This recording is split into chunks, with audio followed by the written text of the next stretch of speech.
Our housing minister is profiting while Canadians are suffering and things get a little heated. If you could, like, subscribe, and drop a comment.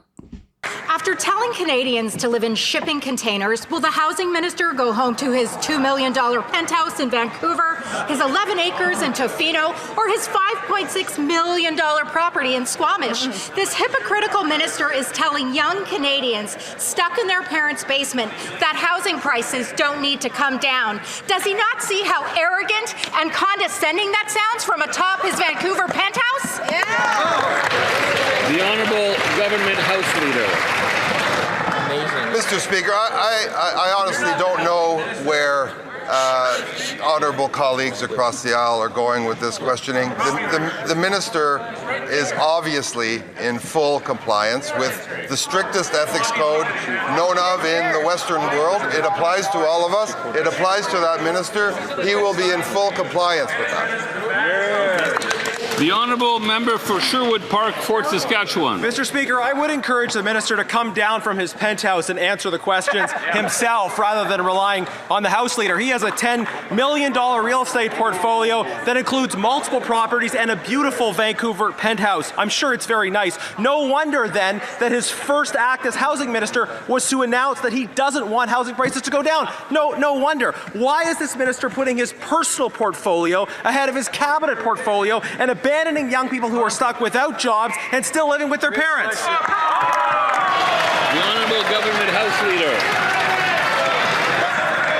Mr. Speaker, it must be getting late into the month because the level of innuendo coming from the other side of this House is quite frankly appalling. Obviously, this minister is in compliance with all of the disclosure obligations and is going to continue complying with the strictest ethics code in the world. And at the same time, he will obviously be creating many hundreds of thousands of housing opportunities for young Canadians, Mr. Speaker.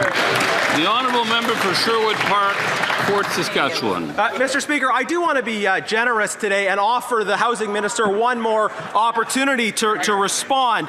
The issue here is that the minister, who's supposed to be solving the Liberal housing crisis, actually has a personal financial interest in seeing that crisis continue. I think to most Canadians that would seem to be a little bit of a problem. How can we expect the penthouse minister to actually solve the Liberal housing crisis while the same housing crisis continues to make him even richer? The Honourable Government House Leader.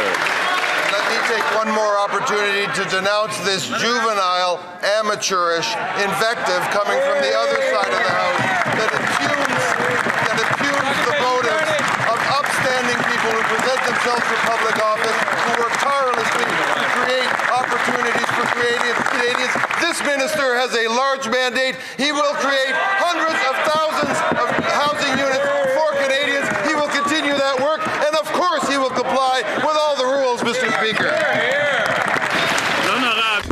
Hundreds of thousands of housing units. That doesn't sound very promising. Sounds like rental units, and that's not what people need. Let me know your thoughts in the comments below. We'll see you in the next one.